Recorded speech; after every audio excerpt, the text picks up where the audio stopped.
Welcome to the Deep Dive.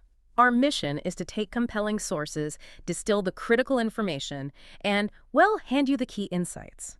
And today, we're diving deep into the surprisingly modern wisdom of a text that's, over a century old? It really is. We're talking about James Allen's As a Man Thinketh. It's a foundational book for anyone interested in personal development, but, I think it often gets summarized a bit too superficially. I agree. So we have a really comprehensive summary of Allen's classic, and our task today is to quickly unpack its simple, but truly profound core philosophy. Right. We really need to distill how Allen builds his case that thought is the single defining factor that shapes our character, our circumstances, and ultimately our achievement. Okay, let's unpack this. What's so fascinating about this book is its radical simplicity. For Allen, the entire architecture of your life, everything you experience on the outside, is just a reflection of your internal mental world. It's a huge claim. It's a huge claim that gives you this incredible sense of agency, Right. saying you don't just react to life. You are the original, continuous creator of your life, simply through your thoughts. And he doesn't ease us into it, does he? He goes right for the jugular in Chapter 1, which lays the whole foundation, thought and character. Yes, he immediately introduces a metaphor that is just so clear and has really stood the test of time. The garden. The garden. He asks you to view your mind as a garden, and you are the active gardener. Okay. Every thought that crosses your mind, whether it's, fleeting or one you really dwell on, that's a seed. And when you choose to focus on it, you're planting it. You're planting it. Your character and your behaviors are simply the growth that results in that garden. That analogy is so great because it immediately reframes character. It's not some fixed trait you're born with. It's a living result of what you cultivate. Consciously or unconsciously, right? We're always tending this garden. Allen really focuses on the idea that character is the son of those thoughts. So it's not just the good stuff. Not at all. It's not just the positive, beautiful flowers we plant, the strong habits and virtues. It's also the weeds. The negative self-talk, the resentments. Exactly, the fears. If you neglect the garden and let those destructive thoughts take root, your character is going to reflect that overgrowth. Yeah. The source material is clear. We become what we think about most. And he makes a key distinction, right? It's not just our intentional thoughts. It's the quiet, secret ones. Yes, the ones that dictate who we are when nobody's watching. Yeah. Allen argues that if a person holds positive or disciplined thoughts, they will eventually mature into actions. And the opposite is true for the negative ones. Right. Those secret thoughts of malice, they might be hidden for a while, but they'll eventually break through and manifest as some kind of negative action or decay of character. So achieving a positive destiny really starts with taking responsibility for every single seed you plant in that mental soil. That's the first step. That really gives the phrase, watch your thoughts, a much deeper meaning.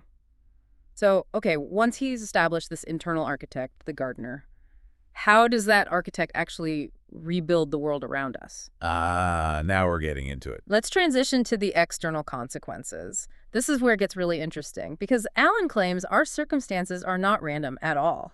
Chapter 2, on the effect of thought on circumstances.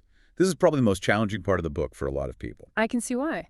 Allen argues that your life itself is the garden that grows from the mental seeds you've planted. He's applying this strict law of cause and effect to human experience. He seems to be saying that we attract circumstances that harmonize with our inner thinking, but that sounds harsh. It does. What about someone who faces genuine, unexpected misfortune, an illness, financial ruin, a natural disaster?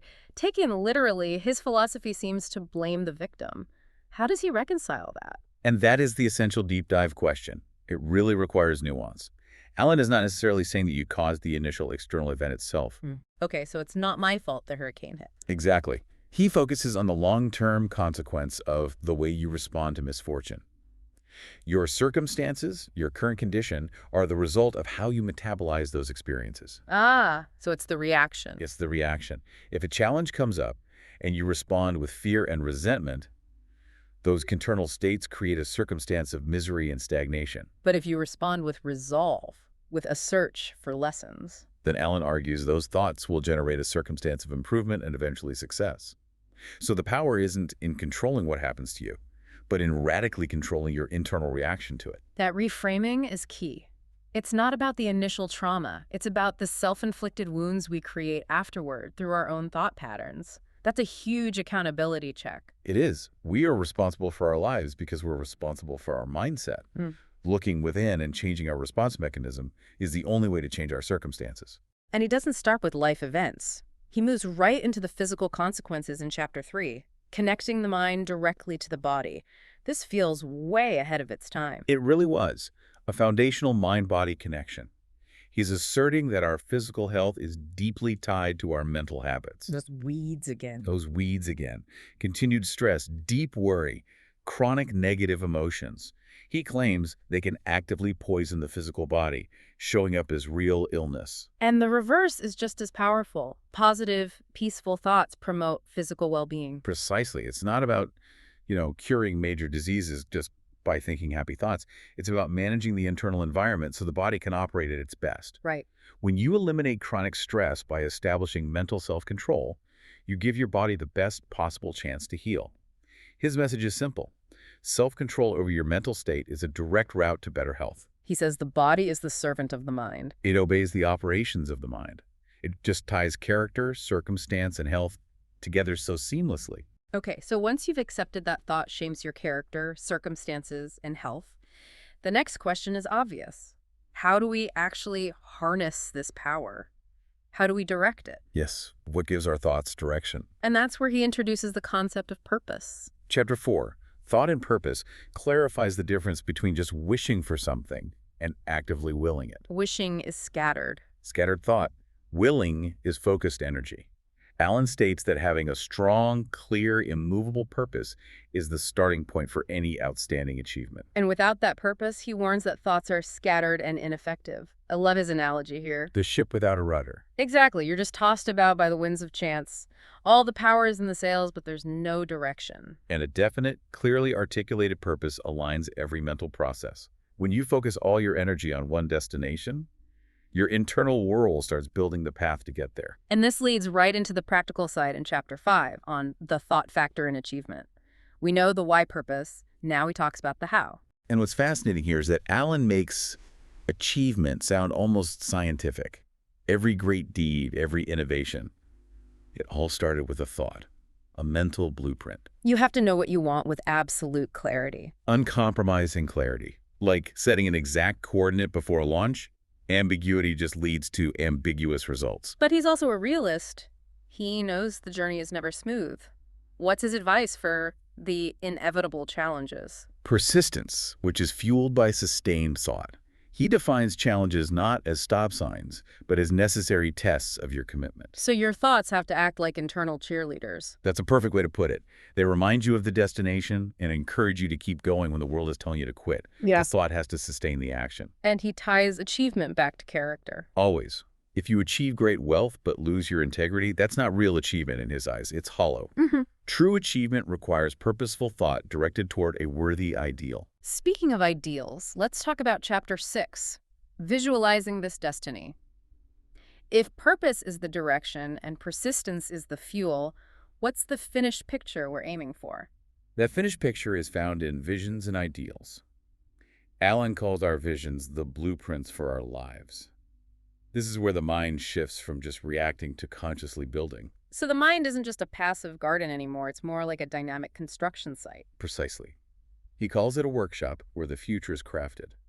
But, and this is a big but, he stresses that a vision is useless without self-belief or faith. So faith is the energy source. It's the fuel that lets you start building that blueprint even when you can't see all the resources or skills you'll need yet. And crucially, connecting this back to the bigger picture, these visions can't just be self-serving. No, they have to aim to benefit others. That's a true test of an evolved character for him. So it's not just about personal success. Not at all. That altruistic component elevates the whole philosophy. It prevents the process from becoming just selfish manipulation. The highest achievement brings value to society. So we've covered the whole journey. Controlling character, taking responsibility for our circumstances, harnessing health, defining a purpose, visualizing a destiny. What is the final, ultimate achievement? What does this all mean for the person who actually does this? The culmination of the entire work is in the last chapter, Chapter 7, Serenity. And he defines serenity in a very specific way. He does. It's not just relaxation or passivity. For Allen, serenity is the ultimate sign of mental maturity and total self-control. It's the peace you get from understanding these laws of thought. It's being the calm center of a storm. That analogy suggests incredible strength, not indifference. It's absolutely about strength. Serenity shows you stopped letting your happiness depend on external conditions. You understand challenges will come. And you have a method for handling them, Yeah. controlling your reaction. A peaceful mind, he says, is like a calm lake, reflecting everything clearly without distortion, And if your mind is in chaos, you see everything distorted. out of proportion. But when it's calm, you see the solutions clearly. And the practical requirement for this is rigorous self-control. You can't let anger or fear take over your reactions. And finally, he reminds us of the outward impact. Serenity isn't a solitary thing. That internal peace radiates outward. Right. It brings calm to the people around you. You create a harmonious environment just by being there. Your mastered internal state becomes a resource for the world. That brings us to the end of our deep dive. The key takeaway, really, is that our thoughts shape our lives and destiny. Everything starts with a single, chosen thought. Taking control of the mind is taking control of your destiny. The two are inseparable. Which leaves us with a final thought for you, the listener, to reflect on. Allen's work suggests that serenity and a controlled mental state positively impact the people and the environment around us. So if your mental state is a direct influencing force, if your internal garden is subtly shaping the mood of your home or your workplace. It's a powerful idea. It is. So what is one subtle change in your daily mental habits, maybe switching out one daily weed for one flower, that you could adopt today to ensure your garden provides the most calm and positive impact on your immediate circle? That's a powerful thought to take forward.